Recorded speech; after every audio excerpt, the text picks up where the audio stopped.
So talking with Ray today, thanks for joining me, mate. I appreciate it. We've been working together for 6 to 8 months-ish now, and when you first came to me, we were sort of looking at doing a bodybuilding comp in the next 1 to 2 years.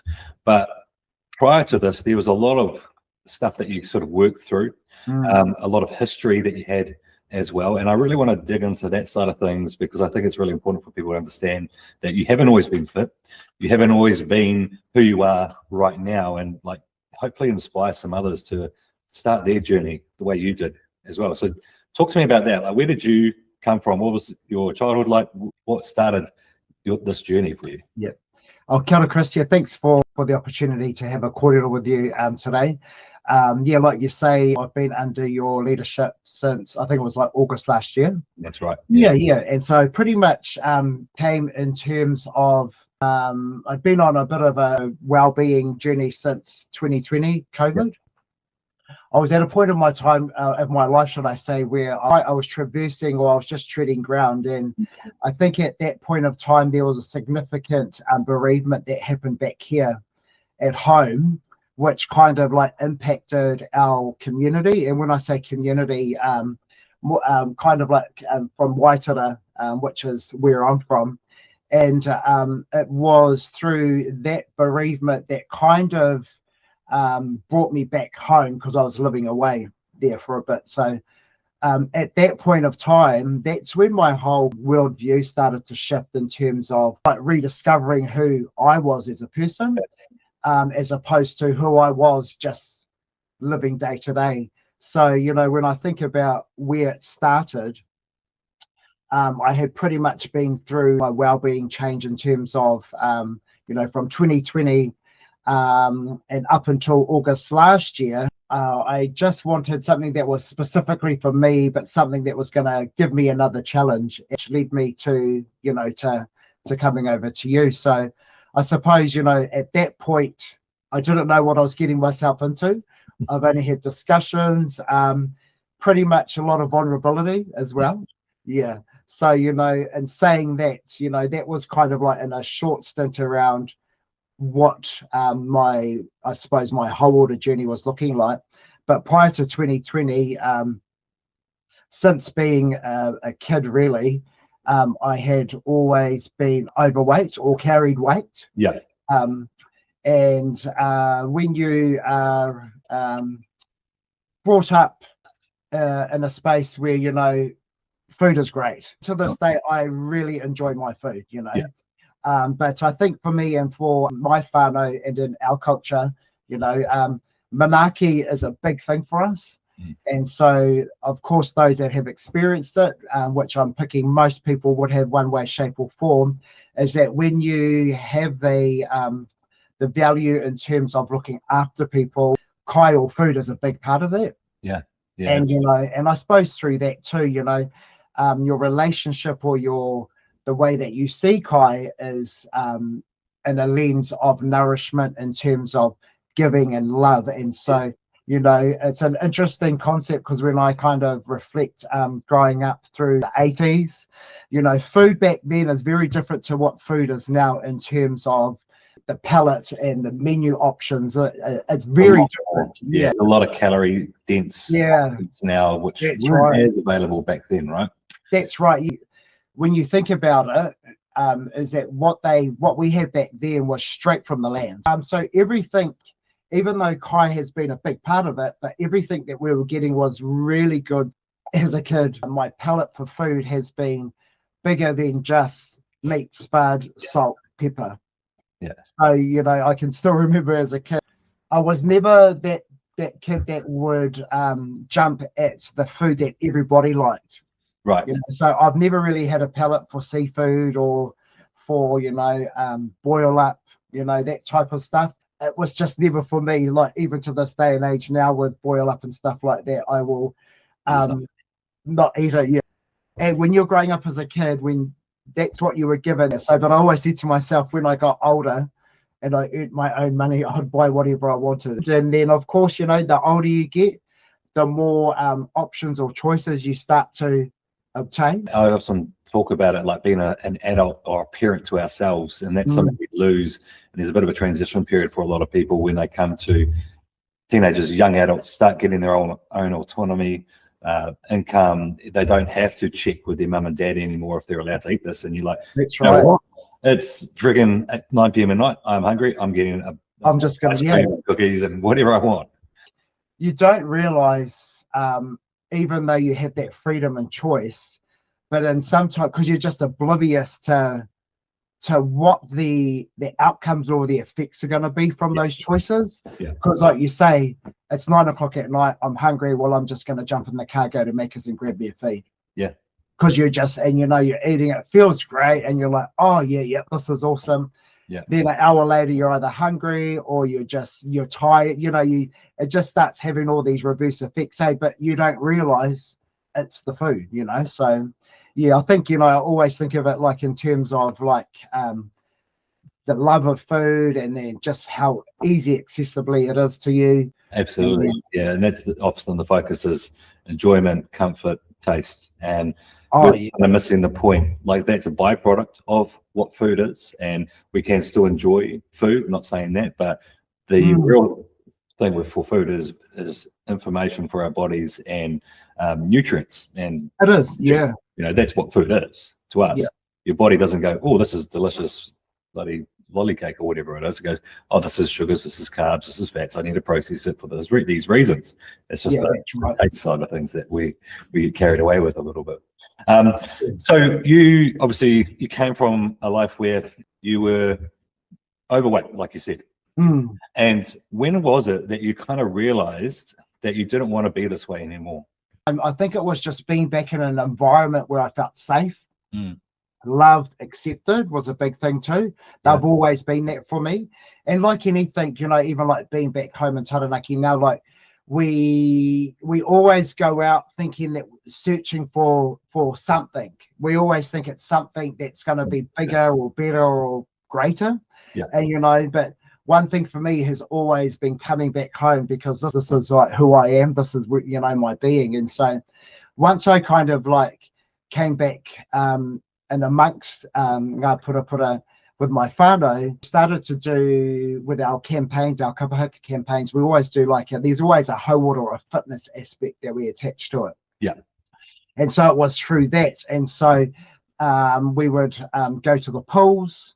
I can still remember going to the pool, like walking lengths. And this was when I was at my biggest, and and I was, I suppose back then I never saw myself as being big. When I look at it, I mean, I didn't love myself the way that I do now.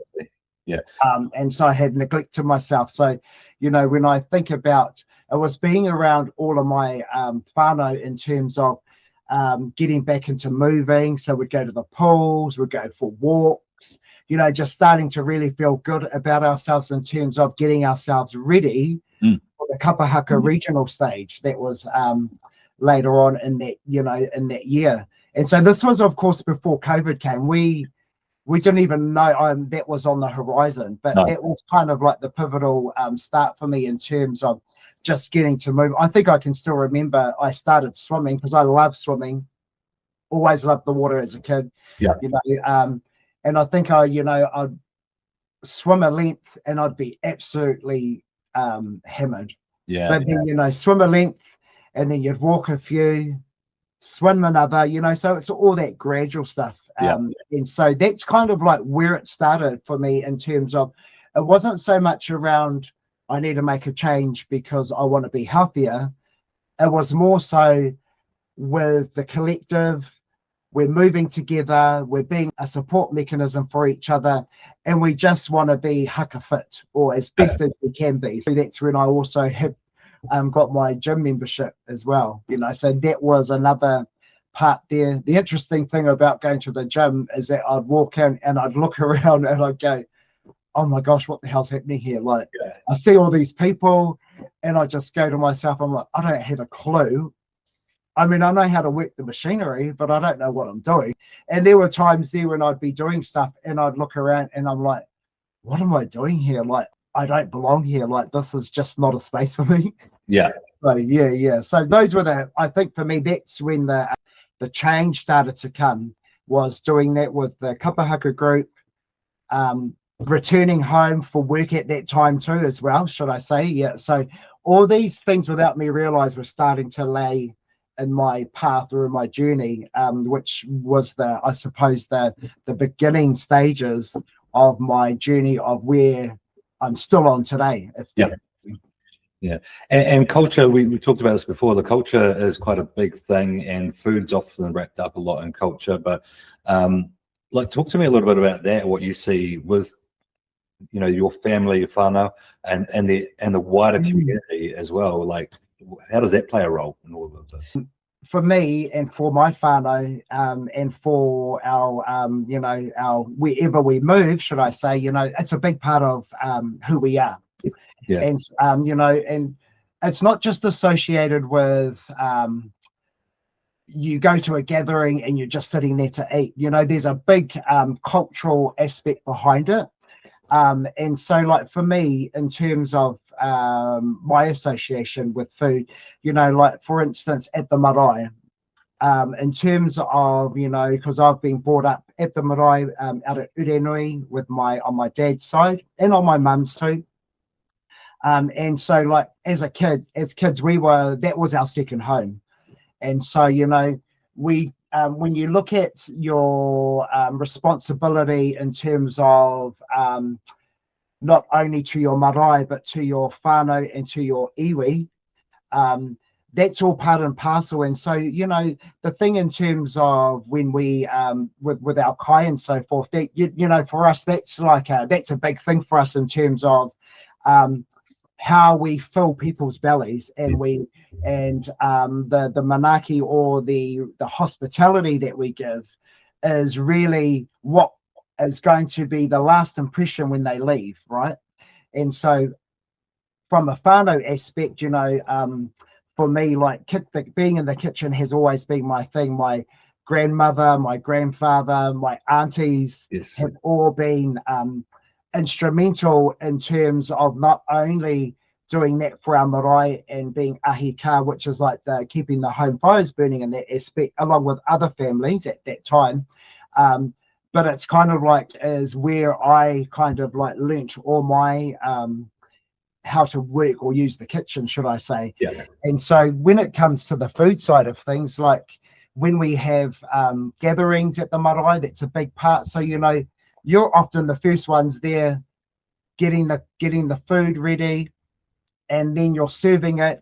And then when everybody goes, you're left there, there's a crew of you left, and you're kind of like cleaning everything up, and then off you go on your merry way type thing. But, when it comes to the food selection or choices, often a lot of it is what is available. Yeah. But then also it's kind of like, what is it, your renowned dishes, like there's certain things that you make that people love. Yeah. Or they keep asking for. And so, the selections in terms of what we're making at the moment, everybody vibes, what is it, my broccoli salad? Because because of, so, they're always like, oh, are you making your broccoli salad, cuz? I'm like, oh yeah, we'll pop that in. It's kind of like you have your item or your foods that you put together that bring a really lovely, warming feeling to people's days, and so when they leave, they're kind of like, oh yeah, that's mutunga, because I'm of Ngāti Mutunga, one of my iwi, that's what they're renowned for, or, so it's kind of like it's, even though it's cultural, it's definitely a tikanga, or, a value in terms of looking after people. And so, sometimes in that, the food choices that we kind of are putting together are just done out of pure love for what we're trying to create. But in saying that too, I think I've seen a big shift in terms of even when we are coming together, not just at the marae, but when we have practices or when we have whānau gatherings, our selection or our food that we're bringing, there has been a shift in terms of healthier option, but also, more so around sustenance, So I think, you're always going to get the old potato bake with the cream and all that up in there. But I think too, in turn though, we've got like, you know, you are seeing a lot more of the salad options and stuff like that, and just kind of like a bit of a better balance. I mean, one thing that I'm really keen of exploring, and this is something in terms of working in the kitchen, is that, you know, a lot of it is to do with when you're feeding the multitudes, you know, you've got to think of the budget as well. So, you know, I'm at that point of my part when it comes to, you know, when we're feeding people, is that, okay, so actually, how can we kind of do this in a way that it's still reasonably good from a budget perspective, but then also from a nutritional value, what does that look like? So, you know, yeah, so I have definitely seen a shift, but yeah, definitely when we're meeting together, food is a big part of that. That's something that we, you know, when we're looking after people, but then also, you know, it has a cultural aspect to it as well, in terms of, you know, when we eat together and stuff as well. So yeah, it's a big part of who we are, but I think it's a beautiful part as well, because it just brings so much more depth and connectedness, not only with families, but whoever's in that moment at that time as well. And I think, you know, keeping it like that is really important, as you say, for the culture, for the environment, and for the people that you love and care about and support. But as also what you pointed out is that it doesn't have to be the creams, the heavy calorie dense foods. It can be lighter stuff, better options, and healthier choices as well, and still provide that love and care for others. So it's good to hear that there has been some form of shift there. Yeah, and I think a lot of it is the taste. Is how do you take kai or food that has been given a bad rap, you know, because it's just the way that it's being prepared, or you know. So how do you do that? But how do you also add other spices or, you know, herbs and stuff like that to it to actually elevate it? Absolutely. So let's look at yourself and where you started with it as well. Like at your biggest, what was your body weight? Do you remember how much you weighed at that point? Yeah, at my biggest, I was around about 135 kgs. Yeah. I don't think I've shared those photos with you. Like, I've got a few that I kind of like keep in terms of as reflection of where I've come from. Yeah. And then I'm actually not ashamed of it. I just as a part of who I was. Yeah. Exactly. And we've learned from it, right? You learn from these experiences, good or bad. I've got the same, you know, my photos when I was young, very big and overweight. At that time, I actually ripped up. This was back in the day when you printed photos out before we had digital, right? So I ended up ripping them all up as a teenager. I only got a couple left, which I wish I didn't, because that's part of the journey and part of what we learn from and experience, right? And you can be proud of how far you've come, especially in times when you're in the moment, life's happening, and you're like, everything's kind of dragging. Feels like a little bit like Groundhog Day, and then you can go back to these things. Actually, I'm actually doing pretty bloody well, you know. I think so too, and I think that's kind of like when you look at those images. It's quite funny though, because I look at it and I go, I look nothing like that. Yeah. Even whānau and friends who have reconnected with me but hadn't seen me back then, when they look at it, they just think, because I show them and they're like, you don't look nothing like that. I go, I know, but you know, I kind of sometimes I just have a bit of a laugh to myself, eh? Yeah. But yeah, my biggest, it would have been around 135. So back then I was still playing netball. Yeah. Okay. Because netball's been a big part of my life. It's something that I've just loved ever since as a kid. Have always done it, still continue to do it today. However, I'm safe to say that it won't be for too much longer, even though I could. But I think I'm getting to the end of my competitive netball career in terms of playing. Yeah. But I just think to myself, even back then, how did I used to move around? Yeah. You know? Yeah. But I was still, you know, I could still do what I needed to. But yeah, it's quite a big reflection. And I think to myself now, even when I look at my photos, definitely done a lot. And there's still much more to do. I'm definitely proud of where I've come from. Like, I mean, because it's no easy feat, you know. It's yeah, it's a big journey, but I think it's not a journey that's done by going, oh, yep, that's where I'm going and that's it.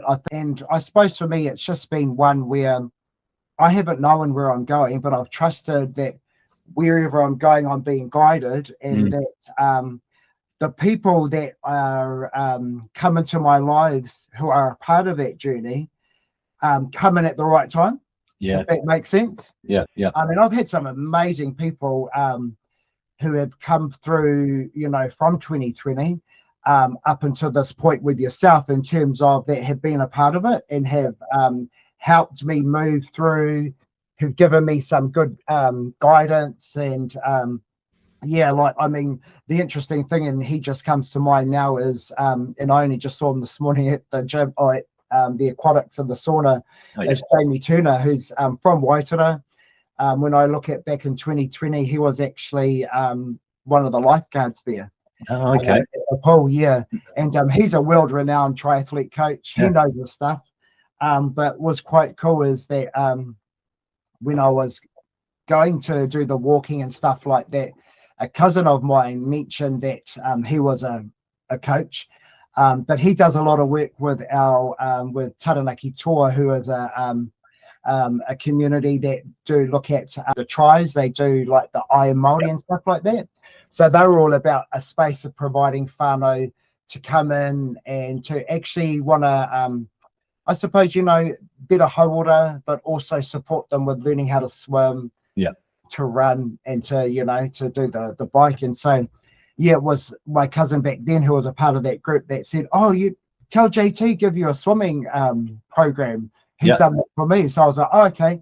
So I rocked up to the pool one day and he was on. I go, hey, my cousin said to reach out to you. She said that you done her a swimming program. He goes, oh, yeah, so is that what you want to do? I go, oh, yeah. He goes, okay, well, flick me a message. So I flipped him a message.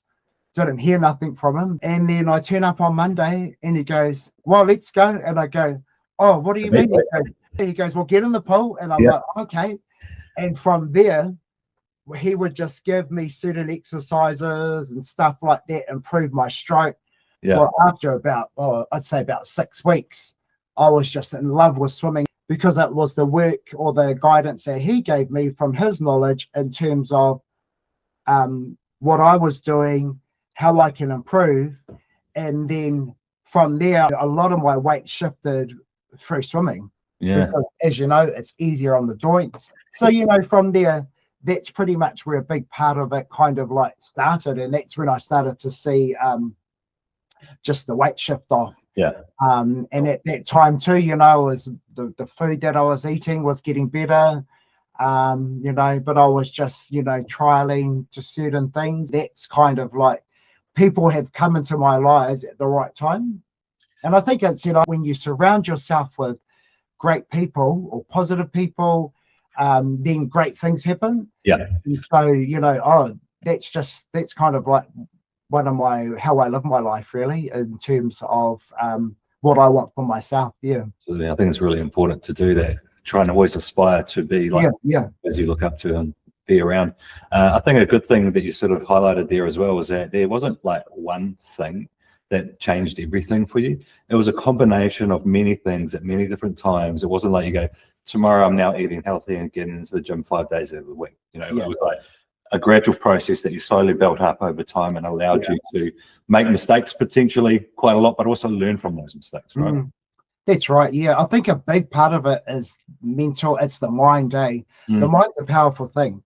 It is. And I think the thing is that, you know, for me, it was about keep showing up for myself, you know. It's never perfect.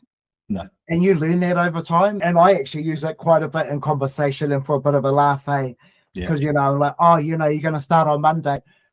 What I'm just saying is that Monday's today. That's our mind making ourselves feel better, because we don't want to face, or we don't want to take ownership or responsibility, you know. And I think for me, is that's one thing that I've learned, is that I just keep showing up for myself.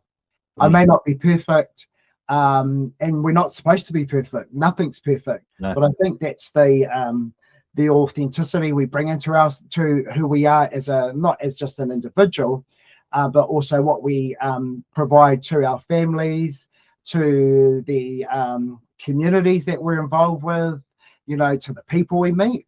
And I'm a big one on, connections and engagements. Like today, even having this today with you, wasn't by chance. This is kind of like the greater being in terms of how our paths cross with each other. And so even the people we meet on the street and stuff like that, it's all part and parcel of what our roadmap in front of us. So, for me, it's a big part of it was just really around following and just trusting the process. And I mean, even with food and all that too, like I've tried the fasting. I've tried the, the pairing of different foods and stuff like that. I've done the challenges. Then I went into the kind of like the group fitness side of things. And that was a big part of my life. Was it BFT? Yeah, BFT there. And, really great community there. A lot of it was whānau Māori, which are all my cousins, or, we're all related, or I've worked with them or have relationships with. But then even in there too, the whānau there, like the trainers, Tish and Shawnee, Graham, they were real instrumental in terms of my growth and development as well in the gym. And they were kind of like, along with, others there, Regan, Murph, they were all really, really good people that really cared and had a passion to empower those around them, but give them the knowledge and the techniques and the gym environment to be successful. Like form is a big thing for me, is that, it's no good doing something if you're not doing it properly and getting all of the benefits out of it. Correct. And so like for me, they were really big on that. And technique, even though you were in a group environment, they really made sure that they would come and correct or support you with that. And it was quite interesting, because even when I started going there, and I think I might have been there for like 6 months, and at that point of time, they could see just in my attitude towards the sessions. So I was in it, and I'm one of those ones that I either do it or I don't do it at all. And so what they saw too was they saw me showing up, and they even reached out and said, we just really want to acknowledge the work that you put in, because we see they've also profiled me in terms of my journey. And that's when I shared with them too, well, actually it started for me back in 2020. And I actually sent them a photo, and through that, I think everything kind of was put into perspective for them. They get, now we understand where you are and why you're showing up. I said, because this is, I suppose for me, I look at doing this, it's not actually something that I have to do. It's something I want to do, because I know what it gives, the benefits, not only that it gives me, but I feel really good. I'm more productive. My mind's a lot clearer, mental health is a mental big health.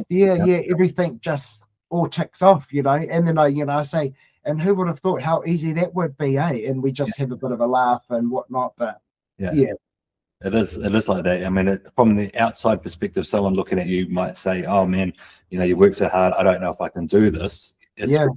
But you would have thought about that, and you did say this actually, that's not something that you ever considered, that you didn't think this could be you at any stage, really. Yeah, that's right. I suppose for me growing up, and I've always been the person that has always supported. I'm that person that will be able to pull everything together, close all the gaps, and then give it to you. Here it is. You're ready to go. And they're like, can put their best foot forward. So, that has always been a big role that I've played, not only within my family, not only in my spaces in terms of, at the marae, at the past, stuff like that. So, but for me, that's always, I had never seen myself actually being in these spaces. Because a lot of it was just, I thought I didn't belong, and thoughts say it's an interesting one, how we let our thoughts determine or make us feel good in a way that when we think, oh yeah, no, I don't belong there, okay, well, I don't need to worry about it type thing. So, you know, we've become quite comfortable in our own laziness, to be fair. Yeah, When I say lazy, I think it's kind of like you're content, and that's fine. You know, if you're happy with being content or wherever you are, you know, that's okay.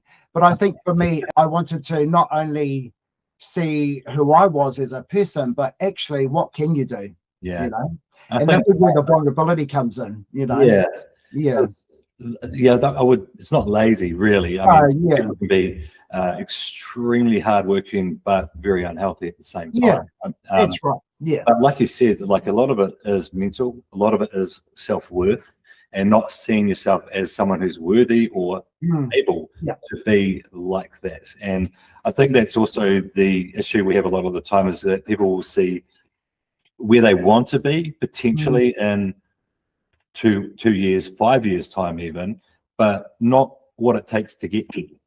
And so it just seems like too much. It's too far away. You know, you're trying to think of, what do I need to get there? Well, there's like 10 years of work, 5 years of work. That's overwhelming and or consuming.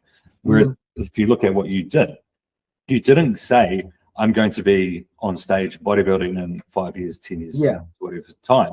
You said, let's just start doing something, you know, and then it kind of evolves and evolves and evolves. And there's probably plenty of mistakes you make along the way that you learn from and go, I can't do that again, or I can do that and do that better, and get in the support community. And and I think that's the thing too, is that, you know, one thing that really fills my cup is that when I am out, when I go to the gym and I see the variety of people that are in there doing something, it makes me smile, because it also reminds me that that's where my journey has been. Yeah. And I suppose for me, like, it's a big thing for me to encourage, because, and even when you lock eyes with them, smile, or you give them, you know, give them a wave, even though you don't know them, I think to myself, you know, that smile or that acknowledgement, just imagine, you know, what it gives people, because it, you know, they're seen, they're heard, and that they belong. Yeah. You know, it's not just a space where, you know, that you rock in there and that you've got no control over how you behave in terms of how you acknowledge people or your awareness around people. You know, like, it's actually a space there that everybody is coming, they are taking the time and effort to do whatever they need to in terms of to carry on, you know. So I think for me, you know, not seeing yourself in a space, in my view, was something that was was actually a brick wall. Like, it wasn't an enabler for me. So you know, I had to kind of be vulnerable and just go. I keep telling myself, even though it felt uncomfortable at first, like, because you know how you just kind of tell yourself, oh, you shouldn't be here, or shame, look, they're all looking at you, you're not doing it properly, you're gonna not be able to lift that, or, you know, it's that whole self-doubt. Again, limiting beliefs, they stop you before anyone else will. Oh yeah, it is. It's huge, and I think for me that's a big part of what I try and do with especially with what's in my control, but also how I have even when we're doing like group exercising and all that with our cuppa and all that, how you motivate and encourage, because we're all at different levels. But one thing is that we're all here because we all want to do better. So you know, it's just really around being that positive. And it's not so much being a role model. I think for me is just being a person that is putting yourself out there. And it's not, you know, it's a form of leadership, but it's not a leadership around about I'm telling you what to do. It's more so around showing you this is actually a way of life that I love, and that anyone can do it, you know. Well, that's actual true leadership. Like, people get confused, like, and we look at corporate roles, right? A manager, they think it's someone who dictates and controls and tells you what you can and can't do, whereas a leader is someone who inspires and motivates and get you to go to your own limits, you know, get you to push. I can do more than that. I can keep going, that kind of thing. So what would be for you maybe some of the biggest challenges that you had to overcome to get to where you are now? Yeah, I think the a big challenge would definitely be self-worth. Mm, Like I'm actually, and I say it all the time now, like, but I never used to look after myself, yeah, you know, and I think of it like you look at your vehicle, your car, yeah, you know, Warren of Fitness, you get it done. New tires, you'll pay for it, you'll get it done, you know, your maintenance on it, you know, because we know how important that specific object is for us to be able to live and get around. yeah, And then but you know, for me, a lot of it was actually looking after myself in a way that I was worthy, you know. So I think for me, that was a big challenge at first, because you know, when you start to invest in looking after yourself and taking better care of yourself, I wouldn't say it's expensive, but you have to contribute yeah, to yourself, because if you don't, then it's like anything else, it will not maintain yeah. you know. And so for me, a big shift for me, and now I don't batter an eyelid, you know, because I think, why wouldn't you, you know? That's And it. that's that self-care side of things.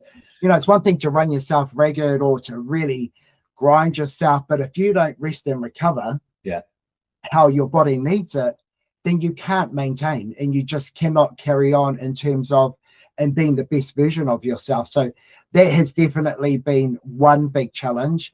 And I think the next one has just been living your authentic self, eh? And so I think for me, it's just really around not hiding who you are, hmm, actually being proud of who you are, regardless of whatever your shape, what you look like, you know, or how you live, like all of that, just actually being your true self and actually showing up for yourself every day. yeah. So, you know, a lot of that is all the mindset stuff. And so, Yes. you know, when you know, for whatever way, you know, everybody has different upbringings. We all get subject to certain things, you know, trauma. All these events can happen in our lives. Yeah, You know, I mean, I lost my dad when I was 7, and you know, I've even had people say to me, "Oh, you know, you've done really well. You could have just gone off the rails," you know. But there was never something that came to mind, because why?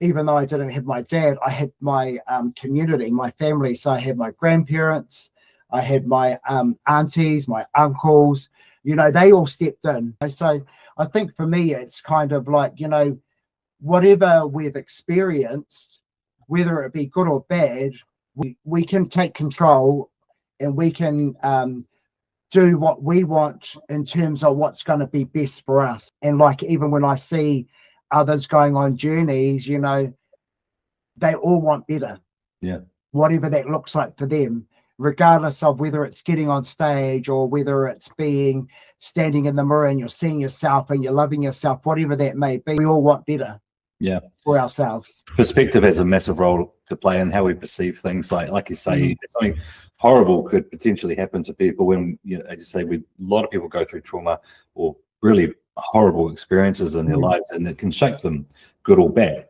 But a lot of it comes down to how they react to that Yeah. event. And Mm. I think some of the times that the confusion comes in is if we stop saying that it's horrible and stop like going, oh, that was should never happen, and like being hating that situation, hating the environment, you know, etc. And then we're saying it's okay, but that's never the case, right? Mm. You can move forward and you can say what happened to me, or the situation is not okay and it should never happen to anyone or whatever. But I'm not going to let it control my life anymore. I'm going to draw That's that right. line in the sand and just go, right, you know what? What's the positives I can learn from this? Well, maybe it's the fact that I will never ever do that to anyone else. You Mm. know, it's still a positive outcome that you can learn from it. Should it have happened? No, but let's learn something from it and flip it into a positive, because we keep looking at everything in a negative. Guess Yeah. what you get really good at seeing? There's more Yeah, negative. that's right. And Yeah. I think it's easy for us to keep in that state of mind. The way that I see it, my life and all the ups and downs, you know, there's been dark places, but you get out of them. And I kind of like think of it now, and I look back and I go, that's what shaped me for today. Yeah. And all I know is that even though I don't know what the next 5, 10, 20, 30 or so years is looking like, but all I know is that whatever where I've come from, I know, well, if I can do that in 6 years, I'm so excited to see what's coming, because I know that the path that I'm on is the path where for me, it's most important that I'm keeping myself on, because of the work that I've done to get here. And I'm not going to just roll over and let it all dismantle, because it means too much to me in terms of where I am and who I am, in terms of the life and the better life that I want, whatever that looks like moving forward. So whether if that's to get on stage next year or the year after, but I think my short-term goal is to be the best version of myself every day. I see myself in the mirror and I love what I see. That's good. Love that. That's important, really important. Let's talk about sort of where we are now, where we're going to be in the future. Because when we first started working together, what we talked about was potentially getting to stage, and plans change on occasion, but that's still the goal so far, right? We're looking at 2027. Yes. So what we're doing at the moment is trusting in the process. So I'm trying to work backwards from that point for you and say, hey, look, Ray, if you do these things, this is where we're going to be to in 2027. Yeah. And we talked a lot about her in this as well, you know, the starting point for your journey and what sort of kicked this all off in terms of going that way. But what is it about bodybuilding that speaks to you? I think for me, it was just more so around the body anatomy. Like when you look at the definition, the appearance, it's just, I think when you look at the human body in that form, it's quite unique. That's something you don't see every day. One thing that I have loved, that I knew anyway coming in, is that I knew it was a lot of work. Yes. I didn't know what work, but I knew, and have only just heard that, you know, through close family members and others that I've had conversations with, is that it's really a way of life. Yes. A way of life, and a lot of commitment, and a lot of dedication and drive. And I was like, oh yeah, well, I've got all that. And then I think for me, once seeing that, and then, you know, connecting with you, I think when I first started and I saw the plan and all that, I was just like, oh my gosh. Because in my mind, I was thinking, I don't think I can do this. Because when you're used to having freedom in terms of being able to select off the whim when you want to, it's quite confronting. Yes. Because you think to yourself, you're never going to get that again. But I think, you know, like anything, new habits, once you stick at them, and once you just trust the process and carry through, you start to get into a space that you thought you've never experienced before. Yeah.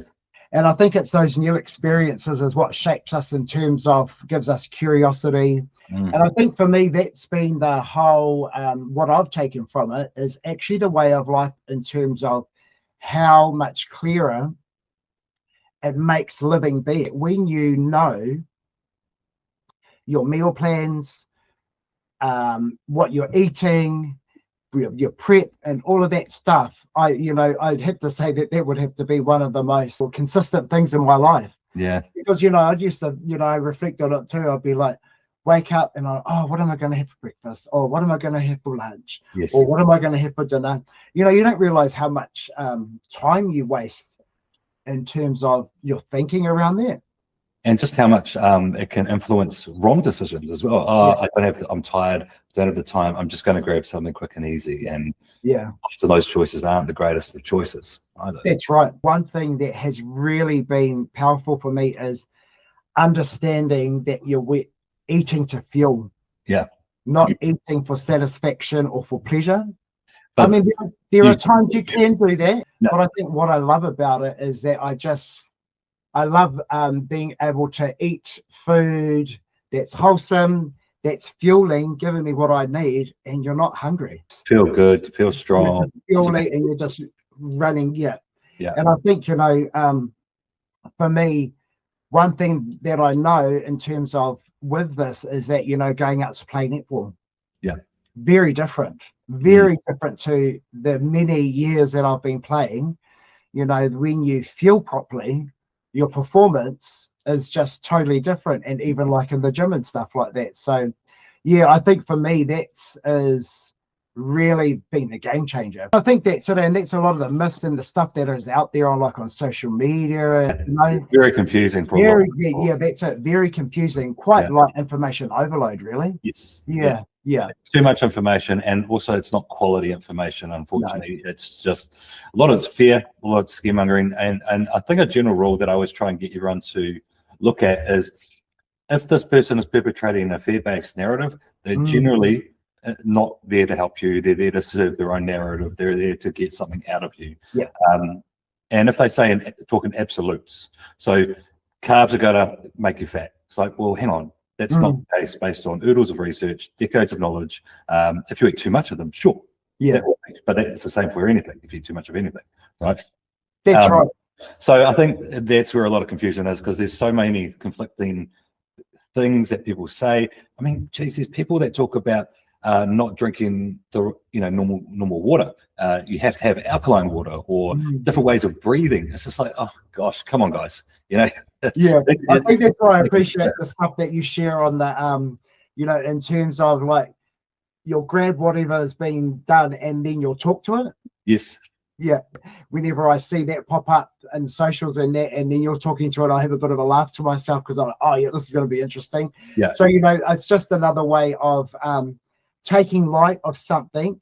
It's not saying that it's wrong, but I think it's just more so, come on, let's break it down, put it into perspective, as we should do for everything, Context. And that's the thing, is that it's not, you don't have to be have a scientific brain or a mathematical way of doing things to understand. Like, it can be simplified. When you've got a strong foundation, what your foundation is, where you need to be.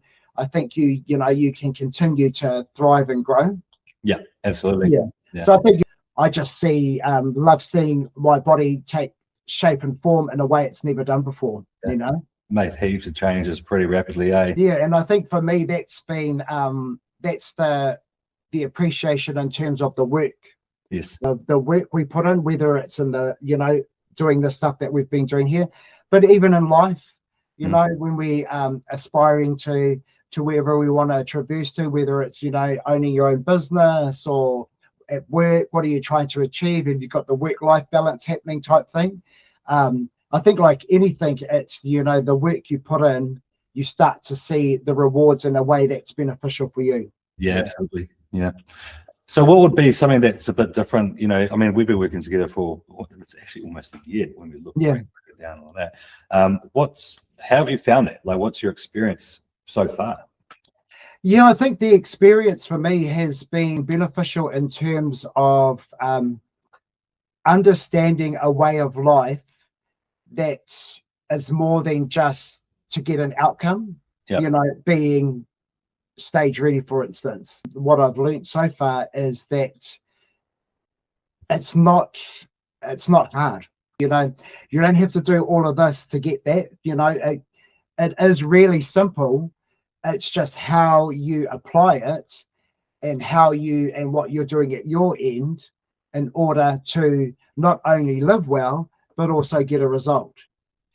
The meal planning in terms of meal prep is definitely a way of life that I like. Yeah. It works for me. I'm busy. I do a lot of different bits and pieces. I know what staples I need to have in my cupboard at home. I go through phases, different phases in terms of I like to eat the same thing. But then sometimes I'll change it out. So I'll switch it out and bring in another meal, and then I'll do that. But I think for me, the whole meal prep is, even though I used to do it before, the way that I'm doing it now works. Yeah. It works for my lifestyle. It gives me what I need. I think the cool thing about it too is that, when we turn up to, like, I'll turn up to events, well, I'll go to the marae, or I'll go to take it to, wānanga. If I was going to the marae, or if I'm in a wānanga space, because normally you have people in the kitchen that's taking care of that stuff. And how I said earlier, that's a big part of who we are, and that's our way of looking after people. So I make sure I'll go into the kitchen, because I know most of them that are, in those spaces. And I would just tell them, I'll say, oh, Auntie, just letting you know, I've brought my meal because I'm on meal prep. And they're, oh, yeah. Oh, that's right. How's it going? And then I just say to them, look, I would love to eat it, but it's just not on my planned meal today. Yeah. And they're like, that's all right, boy. Da da da. I'm like, cool. And so, I'll put it on a plate and I'll sit up there and Still partake, still be part of the environment, part of the family. Yeah, I'm still a part of it. You can still be a part of the environment. It just for me, it's just I'm in a space now where I am comfortable and I'm in control. Yeah. I think a big thing with that is a lot of people feel what you said at the start, oh, I'm going to insult someone, I feel embarrassed. I don't want to do that. I want to be that guy, that person, that woman.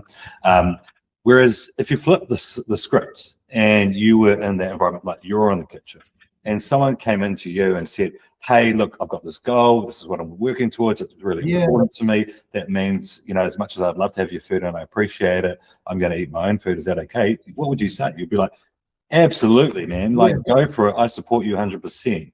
Right. And if they were negative about it, F them. That's their problem, not yours. That's right.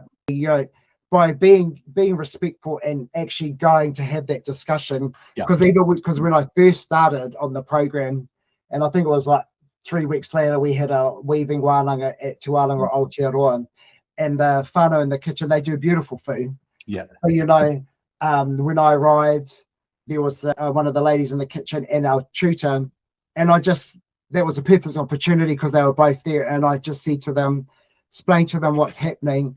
And they were like, oh, that is so cool. And my tutor, who's my auntie, she actually said to me, she said, nephew, thank you for doing that. That was so beautiful. I was like, well, I didn't want to offend you because it wasn't that. I said, it's just that I'm on a different path at the moment. What you've actually done is that you have acknowledged that she does beautiful kai, but then also you've made her aware of what you're doing. And it actually, from that, sparked conversation. When you've got good intent, like there's, in my view, nothing will go wrong. But I agree, and I think it's really important to have that communication and tell them what's going on. Definitely. Make them aware that it's not about them or their food or anything like that. It's purely just not aligned to where we're trying to reach our goals in our life right now. Yeah, that's right. And like you said, if there is if the response isn't a uplifting or contribute to the conversation, then for me, I'd be happy. I'd go, oh, well, I didn't mean to offend you, and then I just remove myself. I jump in my truck and I'll eat, which I've eaten. Like sometimes I do that. Like if there's a full house and all that, well, I'll just go out to my truck, grab my food and eat.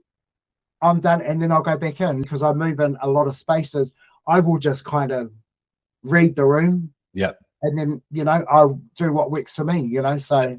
And I don't put it on anybody else in terms of thinking that they have to provide me with anything. No. I'm prepared, so yeah, absolutely. Okay, so look, I really appreciate your time today. I just wanted to ask one more thing. What is the big, hairy, audacious goal that you have in the back of your mind that might feel a little bit scary right now? I think getting on stage. Is definitely one goal that I'm nervous about. But one goal that I'm actually excited about in terms of, because I think out of everything, that will be totally out of my comfort zone. And I think that's a good thing, because like I've always shared with you, like when you are in a space that you may not know nothing about in terms of where you're going, where you have people like yourself or people like Andrew who have done it, you can understand the world. And I think the good thing too is that no one knows me in that world. And I think that's what I like too, is that I can just walk in and be Raymond or Ray in my world in terms of what I do. And because I'm such a big person in terms of giving to whānau, to my people, to my marae, hapu, iwi, all of that. Sometimes it's just nice to be in another world where you can participate or be in it. It's a place of self-discovery. And it can just be something like, I've done that. And I think though, if anything, will be in terms of the prep. Yeah. I've heard, and I've heard you mention it sometime. I've heard of others and I've seen it, and I think that will be one area that I know that's going to take me to the next level in terms of mental self-worth and all that, and it's not that I'm afraid of it. I think it's one that I'm nervous about, but one that I'm definitely want to challenge. Yeah, I mean, look, prep is hard and it does challenge you, but I also think that's part of why I love bodybuilding myself. Yeah. Is that every prep I've ever done is a challenge, but every single time I learn from it and I become more resilient, and everything just becomes a little bit easier the more you do it, and life becomes a little bit easier, because you're like, man, I've done way up, but I'm that's right. a deal. Yeah, and I think that's the whole thing too, is that when you get to that phase, I think I couldn't do that without everything else that's happened in my mind, because you haven't prepared yourself. Correct. Because it's not just prep for the stage. I think it's prep in life in general. Like, we have to do the groundwork to be able to go into certain spaces. Because I mean, if it was that easy, everybody would be able to do it. Yeah, absolutely. And I think, part of working together since August has given us a really good idea of where you are and how you work. For me as a coach, I'm learning you. And, recently you've done so much. The Kapa Haka group, that was full noise for you for quite some time. It took a lot of energy, a lot of time. And then from there, you jumped straight into competitive netball. So there wasn't much time for the body to reset and adjust. And we did find that there was a little bit of fatigue build up from all of that.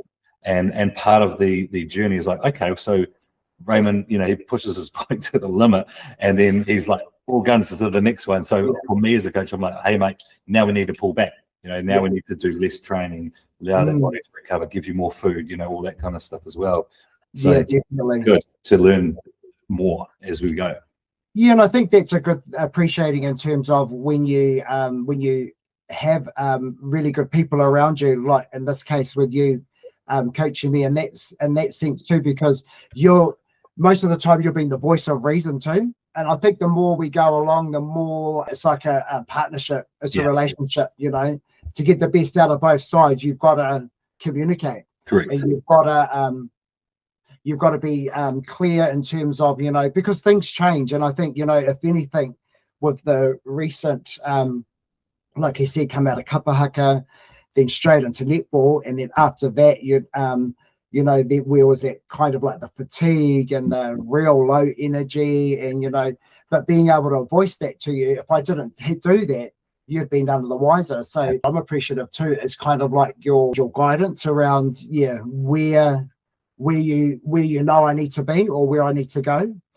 And even in terms of doing all the programming and all that too, like you're always open in terms of, okay, well, this is what it is, let me know if there's something that's not working or whatnot. So I think it's just really good in terms of, for me, I know I'm in the right space where in order to get to where I see myself, you're surrounding yourself around the right people, the right environment, so that you're able to get the best that you possibly can. It's a journey that I'm really enjoying, one that I grow in each day, and just keep showing up in. And I think it's just one that I'm looking forward to seeing where it goes. And like I've shared that with you, I don't know where I'm going, Chris, but all I know is that I'm trusting, you'll take me to wherever I need to go. And for me, it's quite refreshing just to be the person to be able to step back and let someone else lead that space, because and so you got enough on your plate. You're a busy man. There's enough you need to think about rather than everything else as well, right? The food and the meals and the training, etc. That's it. And I think that's why, and it goes back to, I think this is the one space that has just got the real good clarity in terms of grounding, and I think that's the whole thing. When I step into to do my sessions and stuff, that's where everything else goes, and it's just me and the music and the app. 100%. Just tick it off, get it done. And then when you get it, even though you're moving through and you're like, oh, okay, next one. When you get to the end and you do the dial, you're like, oh yeah, done. What have I hit today? And then off you go. And then you leave it, so Absolutely. Awesome, man. Well, look, really appreciate your time this morning, and thank you so much. Been great talking to you. Always great talking to you. Thank you, and yeah, and all the best to everybody in their journey too. It's and just really appreciate everybody sharing their stories and their reels and stuff like that, because when you see that, that just gives you another insight. So yeah, all the best to everybody and for the year ahead.